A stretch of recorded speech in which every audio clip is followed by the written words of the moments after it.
So ANC President Cyril Ramaphosa's remarks at the end of the party's National Executive Committee weekend meeting were postponed indefinitely. The Summit reports that the meeting became heated on the fate of ANC Secretary-General Ace Magashule following recommendations of the party's Integrity Commission. The Watershed NEC meeting was expected to take or make a final decision on whether ANC members and leaders facing charges in court should step aside from their positions pending the finalization of the matters. Now, those who are pro-Magashule are against such a move. Magashule and 15 co-accused are facing 74 charges of fraud, theft, corruption, money laundering, all of this linked to the Free State asbestos saga. Now, he's due back in court in August for a pre-trial hearing. Joining us just to discuss what we think is going on, political analyst Ongama Mtinka is with us. Good to see you, Ongama. Thanks so much for joining us. Good morning, Leanne, and thanks for having me this morning. So, yesterday we hear at 6 o'clock the president is going to speak. Maybe an hour or hour and a half later, we actually get a link that's sent to the media to say, right, this is where it's going to be happening. And then the next communication is basically it's postponed indefinitely. What do you think was going down behind the scenes? I think, as you quite rightly said, I think it's as a result of the challenges with having a unified outcome from that meeting, which itself is symptomatic of the fact that a factional battle within the ANC has now reached a point at which it has become untenable for the continuing functioning of the organization. You've got two things happening here, Leanne. The Secretary General, who has been found by the Integrity Commission of the party to have brought the party into disrepute and therefore asked to step aside as per the resolutions of the conference of the party. And obviously, it's been engaged in that process. But because the Secretary General's office is a power base for a faction that is opposing the dominant faction within the ANC, which is supportive of President Cyril Ramaphosa, you have a serious contestation of this motion and process, precisely because it means more than just dealing with a member of the party that has been found to have acted in disrepute or has conducted acts of misconduct, as defined by the ANC Constitution, Rule 25. It means a fundamental weakening of a powerful faction within the ANC. Yeah. So, as such, it would attract this kind of fighting within the party. Yeah. What we understand is that ANC President Cyril Ramaphosa and Secretary-General Ace Magashule have been in heated discussions, which can only be described as open warfare. According to some sources, Ramaphosa is actually even targeting various ministers and their deputies to ensure that a resolution forcing Magashule to step aside is actually pushed through. These are big changes we're talking about. They are. The fact of the matter is that, you see, it's also always important to get to understand what's happening in broad terms. If President Cyril Ramaphosa doesn't use the opportunity of acting against Ace Magashule as presented by his own case, which is interpreted in Rule 25 of the ANC Constitution as an act of misconduct against which some action must be taken, then the president stands to weaken his campaign for a second term. He knows, and it has been declared openly so by Ace Magashule, that he is desirous of regaining control of the party and bringing it back to its rightful controllers, however he defines that to be. And he said this immediately after the NASREC conference. I think it might have been January or February 2018. So the president knows that this is somebody who harbors such views and does not want the president to return back to Luthuli House. So it's important that they take that action. But beyond that, the challenge is that the camp that has rallied behind Ace Magashule seems to prefer a political situation in which the political is preeminent and comes before the rule of law. Whether that law is the constitution of the ANC or its conference resolutions, or the legal framework of the party, that is South Africa, of the country. Now, it is a camp that believes that there should be no investigations of powerful people within the ANC by law enforcement agencies. And where such investigation takes place, it should be stopped by the politicians, and namely the president or whoever the minister who is in charge of that portfolio.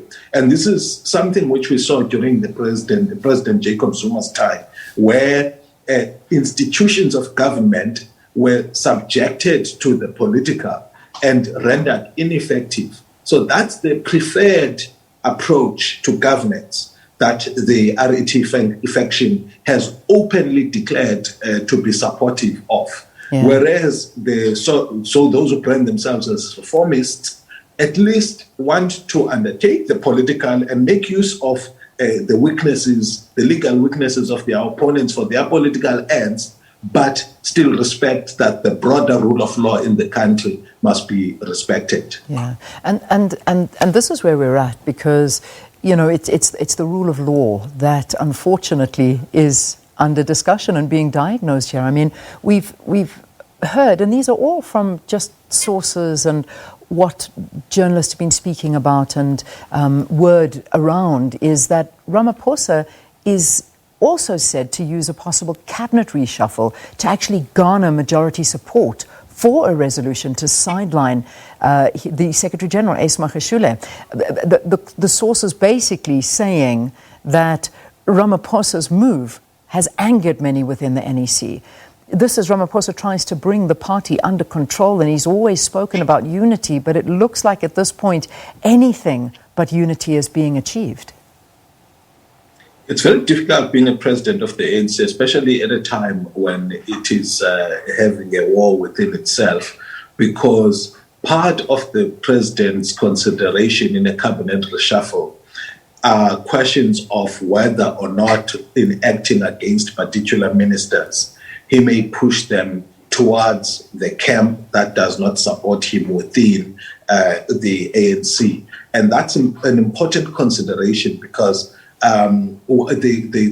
his continued stay in power is largely a function of his control or his dominance within the ANC, bearing in mind that South Africa is a closed party system democracy where we vote for political parties as opposed to individuals to lead. So considerations of how particular moves in government, such as cabinet reshuffles, influence the balance of forces at a party level are very important for the president, which then cripples the extent to which ministers who are lame ducks can be removed from their positions in order to ensure that the state is performing.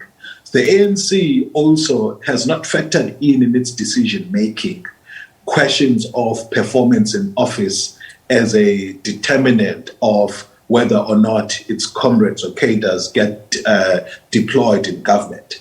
What remains a dominant feature of the ANC's decision-making is alliances that people have within the party, and when the closer big events or big events such as conferences or NGCs within the party, or the electoral processes of the party, the more. All right. For and to make decisions. Okay, Ongama, you froze, but we got your message. That's the most important point. So that we'll pick it up again, and it looks like the signal is fine now.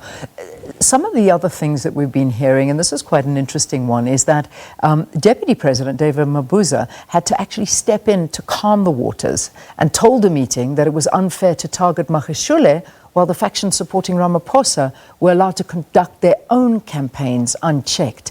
Again, this is all from sources. None of this is something that has been confirmed to us, but these are the things that are being spoken about to give us a bit of an idea as to what is happening within the NEC. And it's a difficult situation to actually try and contain, as you say. Who is leading the ANC right now?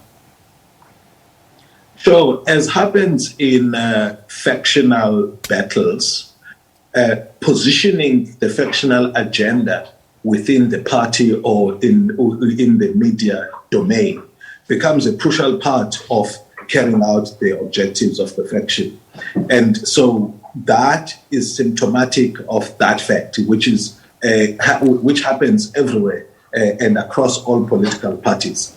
So both factions have used, that platform of campaigning outside, and indeed there will be a need for balance within the NEC when it comes to how these actions by the different camps are viewed. Even, for example, factoring in the discussions about why act against Ace Magashule when there are others, such as David Masondo, who were fingered by the Integrity Commission for misconduct and possible action against them. But I think what's going to prevail here, and I think that's what should prevail, is going to be the balance of power. And I think that the more it shifts towards one faction within the ANC, the better for the country. Indeed, there will be a short period or some period of instability, especially if that power shifts to the RET camp while the ANC still has 2 years to go in government, or about a year to go in government, because that will mean that the electoral mandate that was given under the pretense that President Cyril Ramaphosa was in charge would still be in effect, even though power would have shifted within the ANC. So some of the best thing to happen would be for him to retain power within the ANC while acting decisively against the opposing faction, such that it does what it is best in terms of either leaving the ANC and forming a party, because there are two political parties, that is for sure. Or if they win the control of the party and take whatever action against their opponents within the ANC, that at least the losing faction leaves the party and forms their own. What's untenable now is to continue to give a facade, the impression to voters that the ANC and its offering as conveyed in its manifesto and its conference resolutions is still what it offers, when in fact actions are being taken and compromises are being made with people that have shown a complete disregard of the values of the party and what the party has promised to electorates by way of fighting crime and corruption. Yeah. I mean, I saw yesterday there was a column from Justice Malala talking about that split within the ANC, and that saying that the Zuma faction has nowhere to go, because if they do break up, this is to quote Justice Malala, they must get used to infighting because the Zuma faction has nowhere to go. They might just get only 2% of the vote. You, however, were very quick to deny this and say, no. You don't know how big this faction is. How big is this faction? Yeah. I mean, is this a possibility? I mean, if you follow US politics and see how split in the middle that country was between Joe Biden and President Trump, I think the ANC factions have mobilized society so much around their agenda that I would not reduce the potential RET faction support anywhere less than 11%. And I would say it would range between 11 and 18%. And that's a somewhat conservative estimate. Yeah. There are a lot of people out there who believe that they truly stand for RET. How people can continue to believe that when some of the senior leaders of this RT camp have taken money, allegedly taken money that was meant to help poor people, whether it be in farming or in healthcare as a result of asbestos health risks. I just don't know how that they continue to win, some people's hearts and minds. But I wouldn't rule it out and say that the RT faction, if we were to leave the ANC, they would attract less than 2% of the vote. Yeah. I think that's just devoid of a proper contextual analysis of the situation on the ground, and that's why it's difficult also for those within the ANC to just act against them, because they know that any action, any split by either of the parties is going to confirm the trend that we already know is going to happen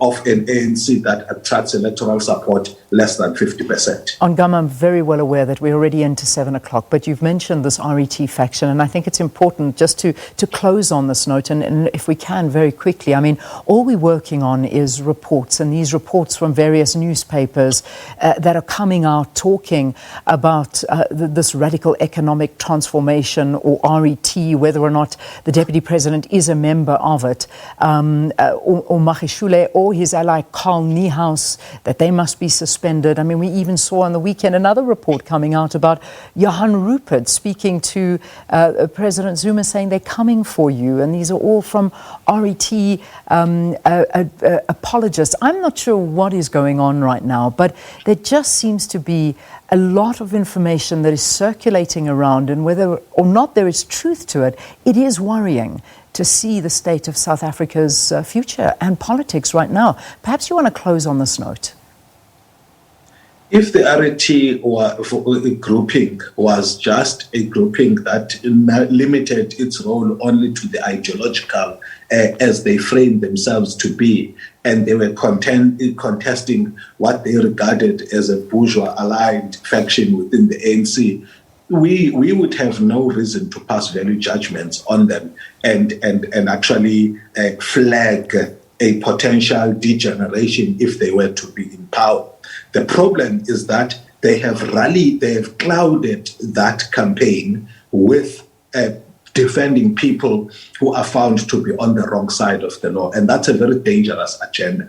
They have sided with, for example, Busisiwe Mkhwebane, who has been found on numerous occasions not to have done her job in good faith, but rather made errors which appeared to be deliberately attempting to fashion outcomes in a certain way. That's crippling institutions, and as a result of that, it's an agenda that should not be allowed to see the light of day in South Africa. Ongama Mtimka, thanks very, very much for discussing this weekend's ANC-NEC meeting, as well as a lot of other issues around the ANC at the moment. So, as for that briefing and the outcomes of that ANC-NEC, seems like there weren't too many outcomes because we haven't heard anything. So we just basically speaking to reports that are doing the rounds. But let's quickly get into our news bulletin. It's already 3 minutes past 7.